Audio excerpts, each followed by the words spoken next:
This is a bit different for me. Now, you know my routine. If I'm recording a video, I generally do a bit of an introduction outside the bike shop. We do a look round the bike, then we go for a ride, then I go back to the bike shop.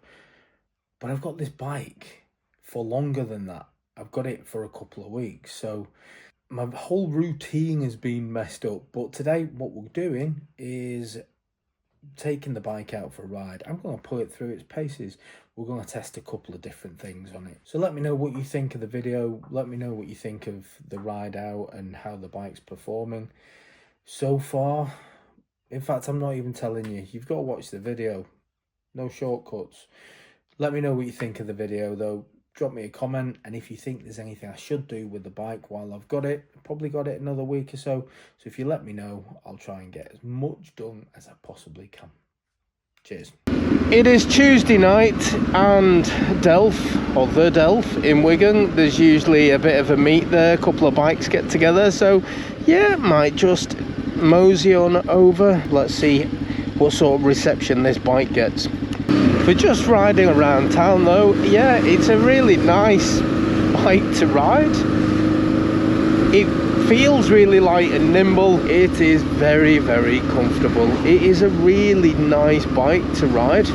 It is my favourite position.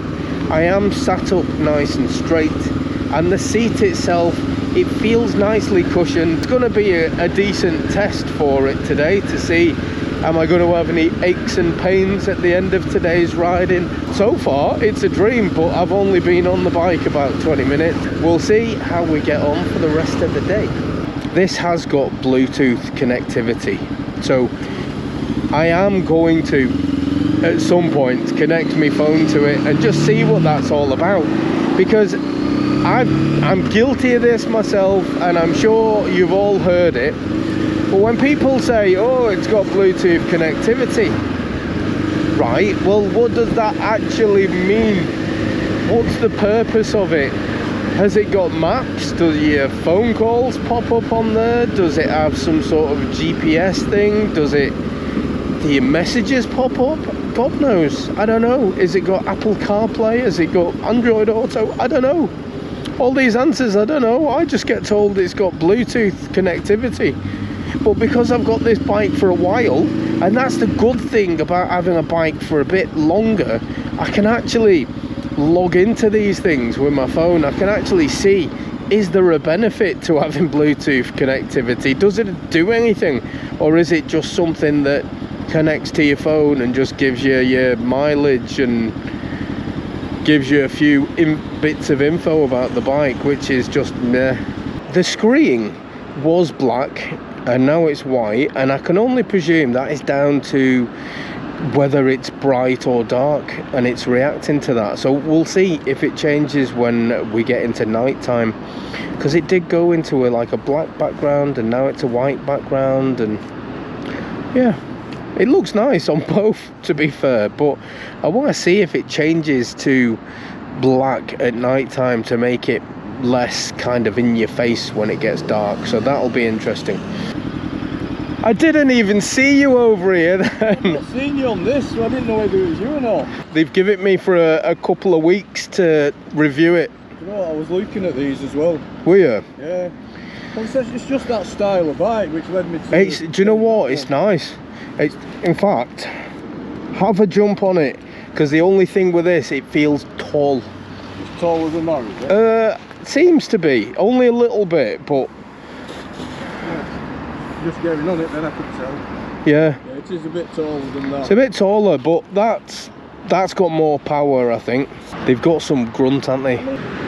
Well, yeah, it's alright, isn't it? It is nice, isn't it? I can't believe how many people have already commented on bloody videos about the bike being tucked up for the winter now, yeah. And biking season's over, and they don't want to be out because it's cold or it's wet. And it's like days like today, blue sky, it's lovely and dry. It's not dead warm, but it's just perfect biking weather, isn't it? I have said loads of times, if you've got something like a 350 or something, it'll do 70 mile an hour on the motorway, no problems. But if a car decides it's coming into you, it's how quickly you can get out the way, innit? It's how like a twist gets you and I want to check to see if this, like at 65, 70, and you give it a twist, how quickly does it take off afterwards? Hopefully I'll be able to keep up with it. Oh, you...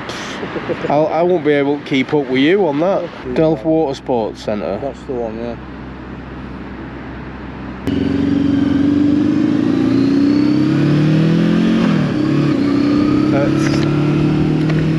I am feeling a lot of wind hitting me square on in the face when this 50-mile-an-hour speed limit disappears, and it then goes to just normal motorway speed. I'm going to just pick up speed as quickly as the bike will let me.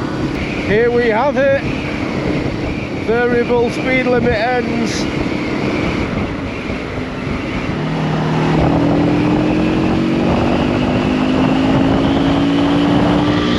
It gets up to 70 quick enough, but it's bloody windy.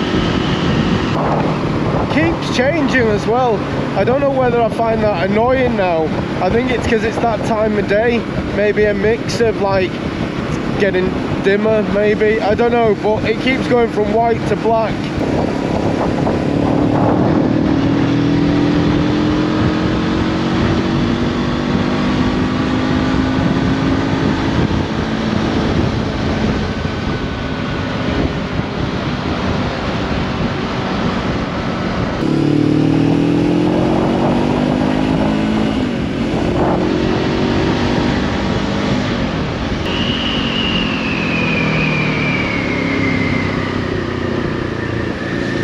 Deer attack. Deary me. Gag, gag, gag. What a lovely road, and what a bike to do it on. It is doing a really good job of these little bends.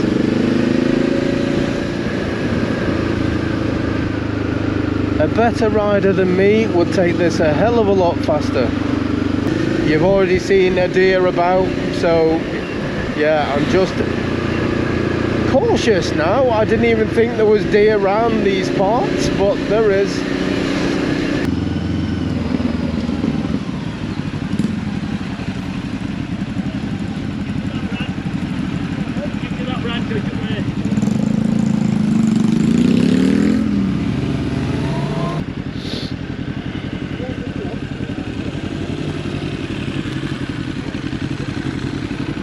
Mucky, very mucky.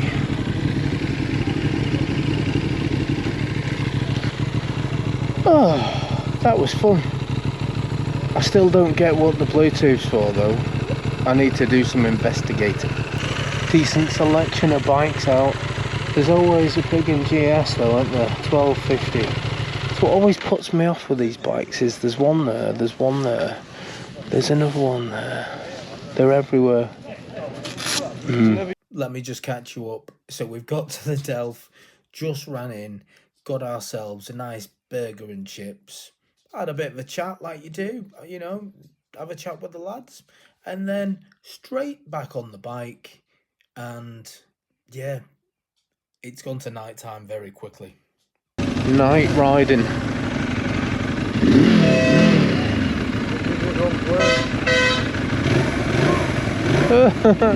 Great.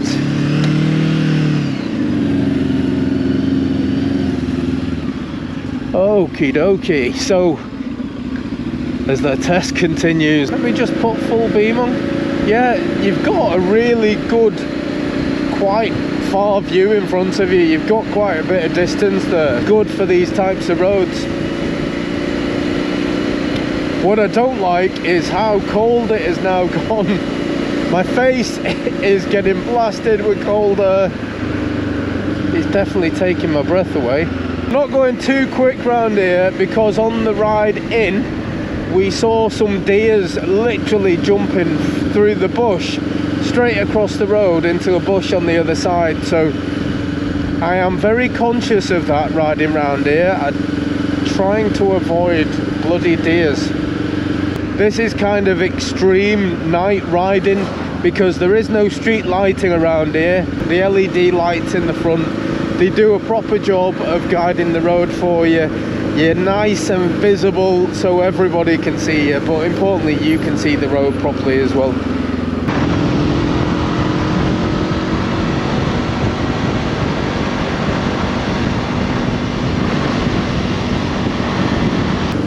was actually a really good test of the bike. Going on those roads with no street lighting, lights on it are really, really good.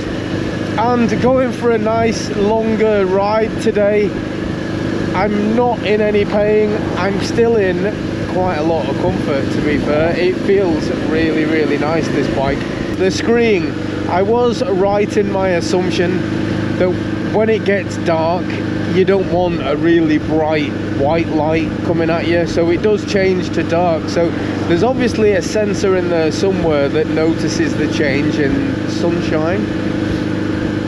However, the frustrating thing is when it's kind of not quite dark and it's still a bit light, and you'll go around one bend and it'll change to black, and then you go around another bend and it goes back to white, and then you'll stop at traffic lights and it might change multiple times because of just the fact that the sun's disappearing for the day.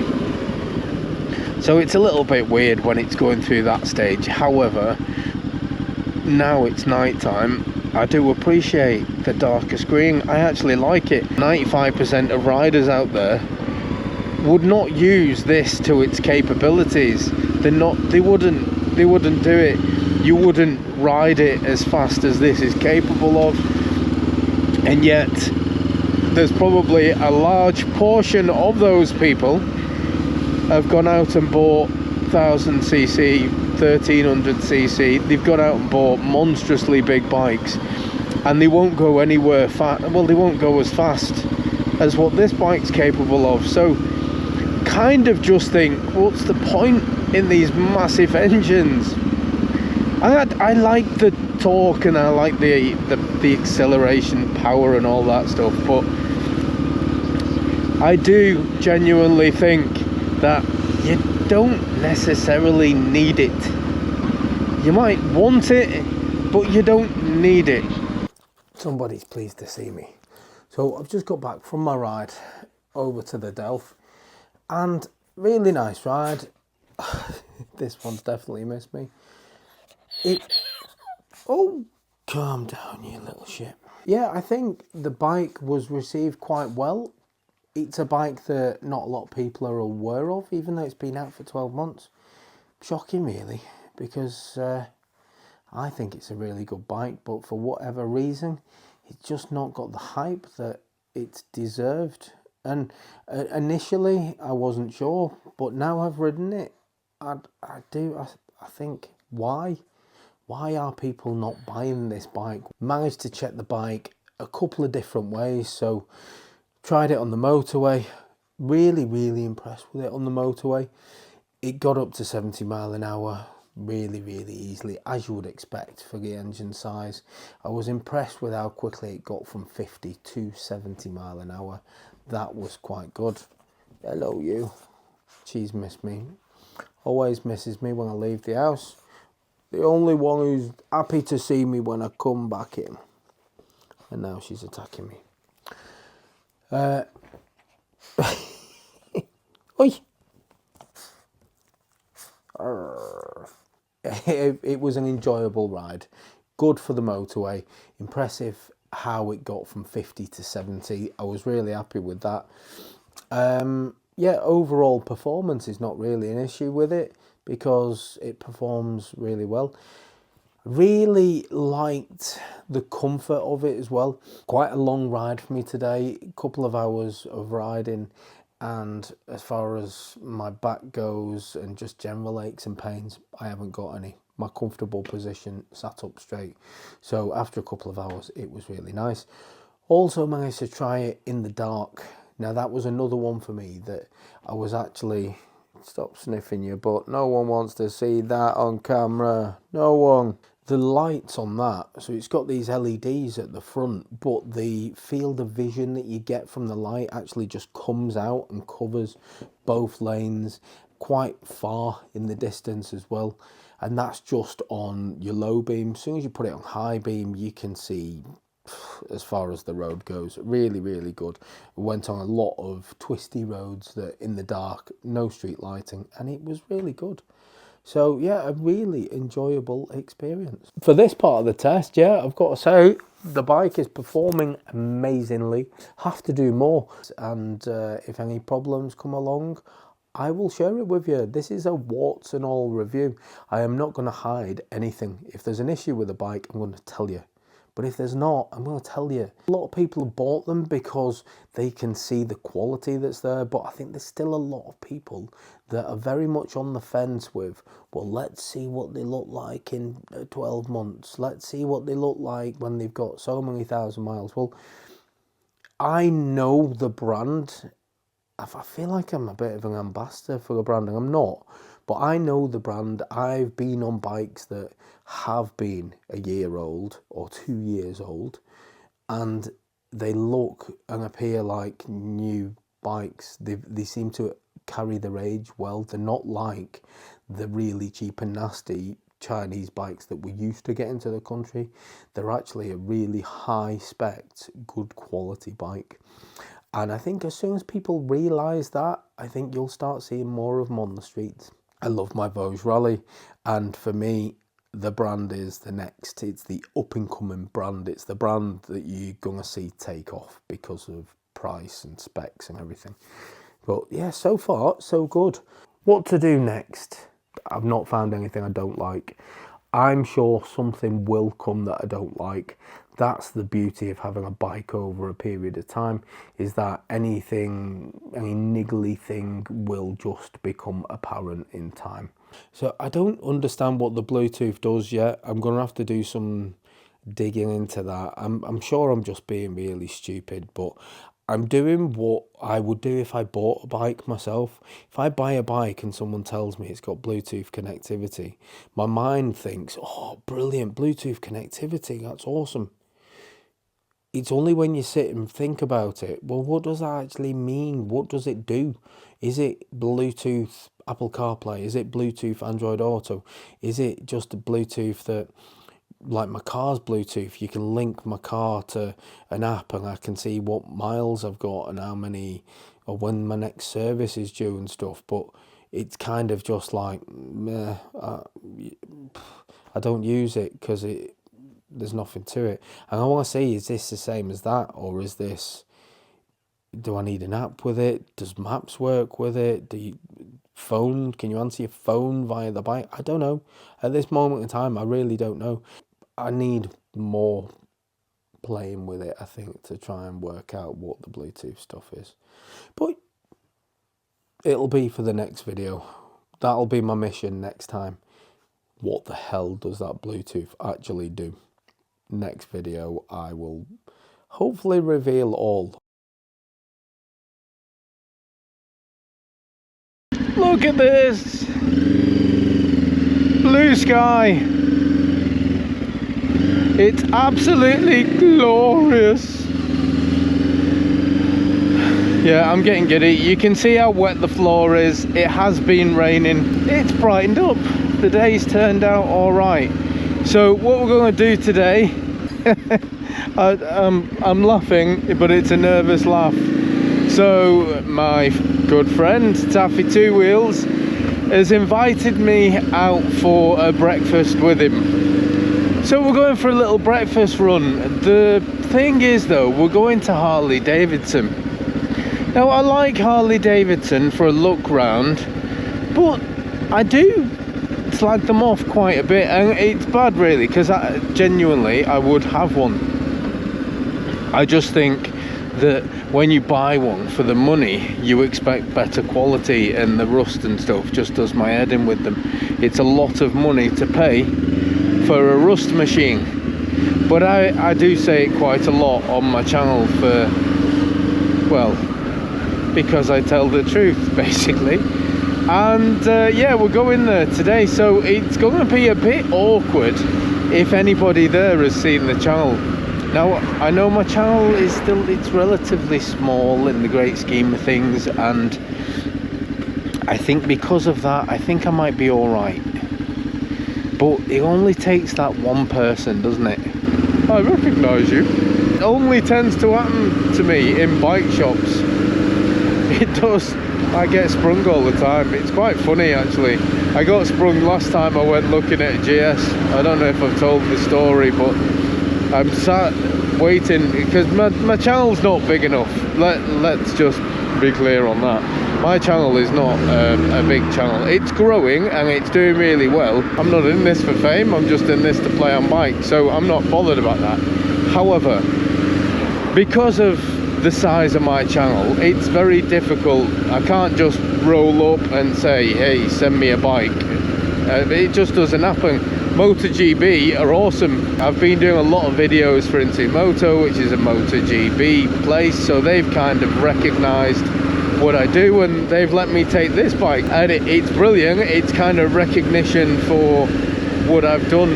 But someone like BMW, I can't walk in and just go, hey, give me a bike to take out, or give me a bike, let me loan one. They're not going to do it. They kind of, I've got to blag them is the long story short.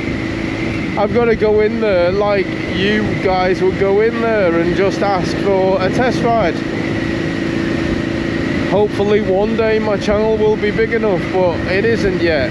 So yeah, I'm going to blag them and go in there and say, you know, I'm interested in such a bike, can I have a demo ride? And they say yeah, and I go out and I ride the bike and I do a sneaky review, give the bike back. I know it's awful, but in my defense, I am always looking for my next bike, and my next bike could well be a BMW, it could well be something like that. I don't know yet. It's, you know, if a bike just grabs you during a demo, like the Nikon did a couple of years back, I went and bought it. Like the Voge 300 Rally did, I went and bought it. So I am always looking, but yeah, I am kind of going on in there under false pretenses. So it's not great, but it's what you've got to do at my size channel. Now, when I was last in there, and I'm sat there and the sales guy's going through all of his sales patter with me, and I'm feeling like a bit of a secret agent, you know. I'm in there going, yeah, I'd have one in this colour, I'd have it in that colour, yeah, building it for me, let's see how much it is and all that. BMW is set up with a few desks, like so customers this side, sales guys on the other side of the desk. And I'm sat there talking to this guy about, you know, how to, like, building the bike and what sort of price it would end up being. And as I'm sat there, the couple next to me go, oh, you're in from YouTube, I watch all your videos.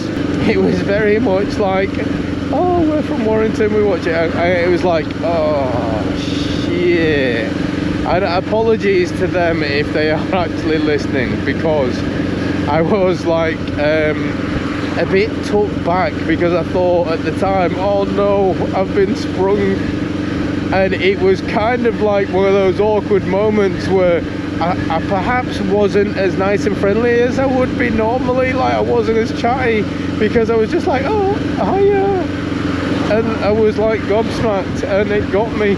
They were there buying a new BMW, and yeah, yeah. So if you are that couple, by the way, I want to apologise, because I do normally speak more than that, but I was just so took back. And the salesman, you could see his poor little face just sink, because I think he realised he'd been done.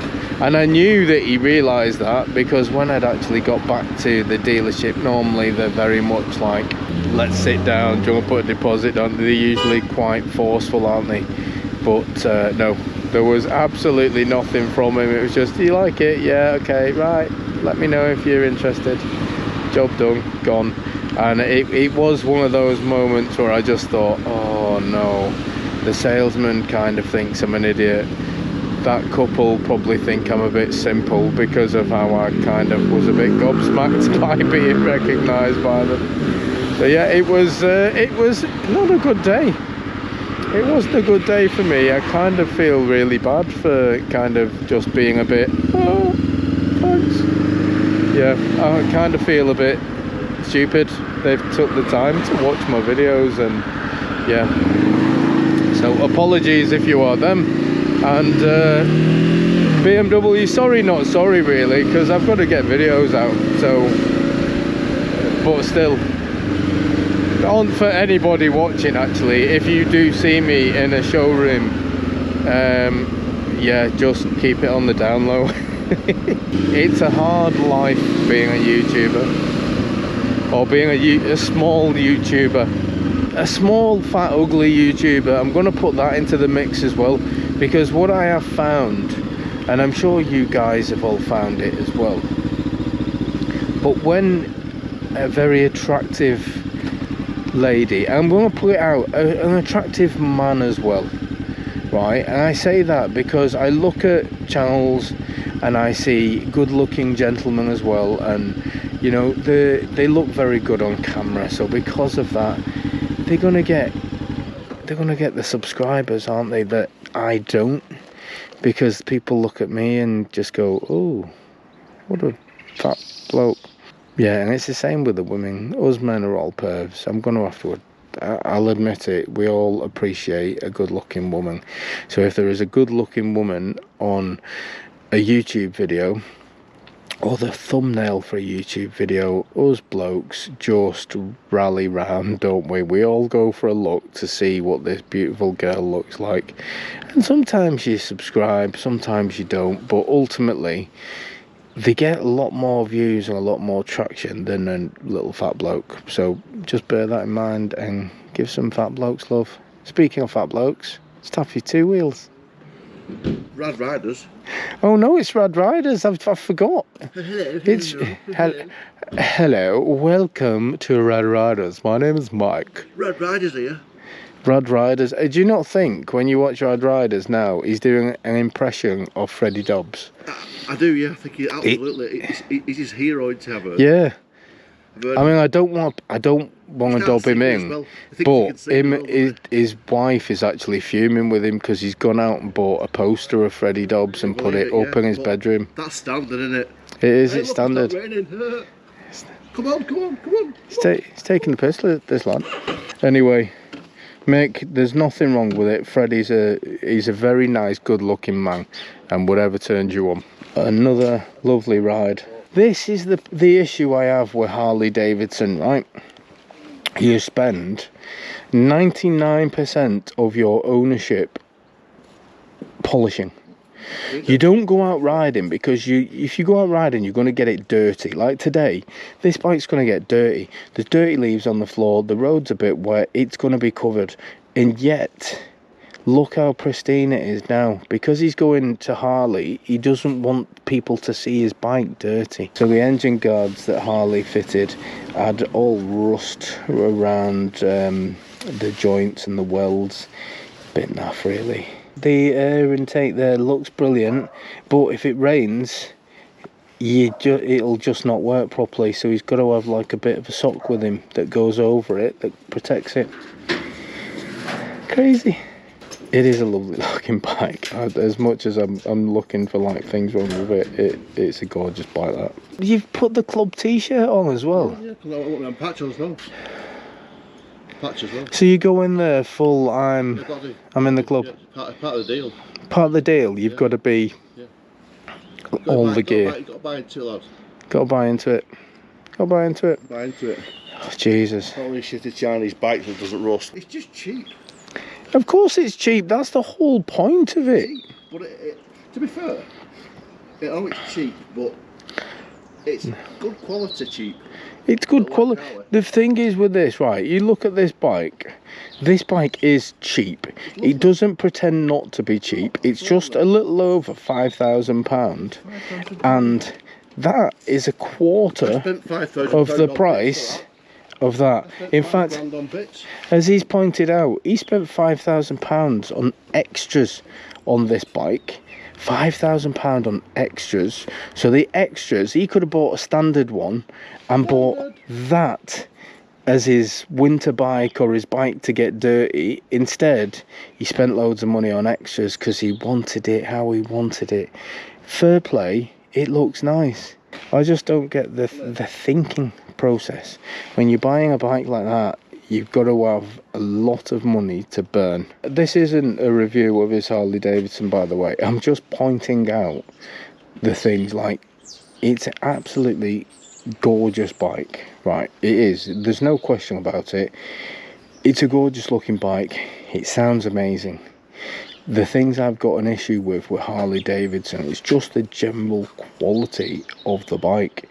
They look really nice and shiny, and they look brilliant, and they charge an absolute fortune for the privilege of owning one.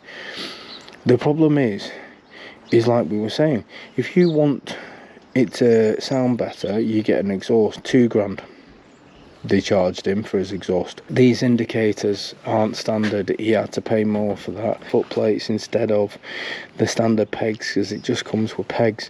There's just a lot of extras gone onto it, and it looks nice, but you're paying a lot for the privilege. £5,000 of extras. £5,000 bike. Yeah. Oh, look at you here, Manchester chapter. Yeah, baby. A hog. Let me just say, you can't ride a Harley Davidson wearing an Oxford textile jacket.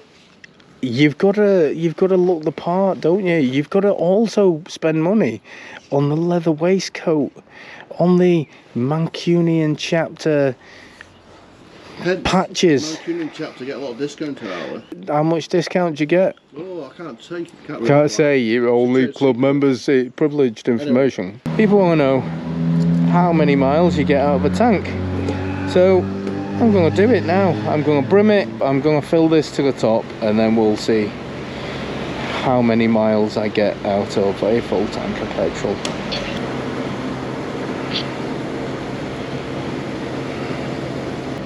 Brimmed it. I'm gonna have to get a long ride in now before I take it back, just to make sure I get the miles out of it. Anyway, yeah, that's tank filled. Now we've just done a long motorway ride. What a noise. Anyway, I forgot to mention, when I filled my tank up, it was showing 800 miles. So I've done 24 miles from the garage that I filled up at over to Manchester. Oh, and we're just near oh, what's that ground that's falling down? Old Trafford.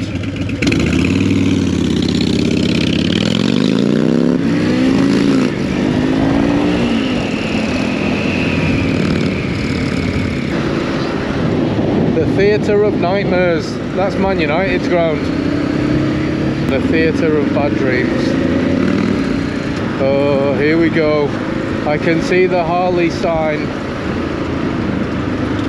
I can hear the excitement in Taffy Two Wheels' voice over the intercom.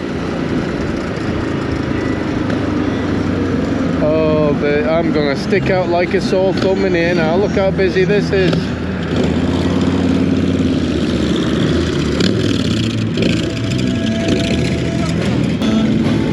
I've never looked more out of place in my life.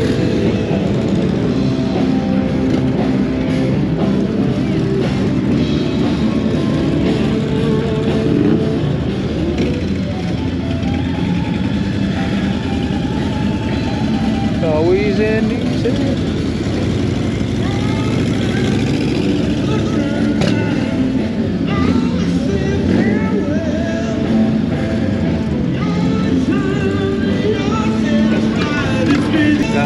Look at all this.